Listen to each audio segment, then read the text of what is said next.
If equipped, speed control or cruise control lets you maintain a selected speed in continuous flowing highway traffic. To activate cruise control, push the on-off button on your steering wheel. An indicator light will appear in your instrument panel to let you know the system is active. Once the system is on, accelerate to the speed you want to maintain.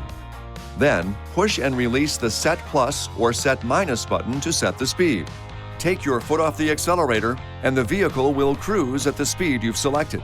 To disengage the speed control, use the clutch or brake pedal or push the Cancel button.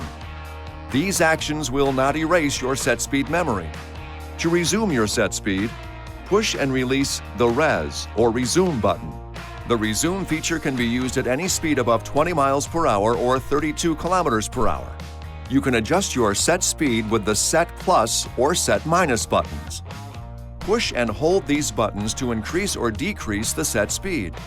Just release the buttons when your desired speed is reached.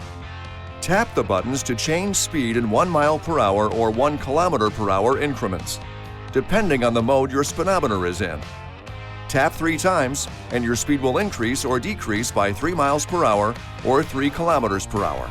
To deactivate the system, push the on-off button a second time. It's best to leave the system turned off when not in use. This video is not intended to take the place of your owner's manual. For complete details and other important safety information, please see your owner's information.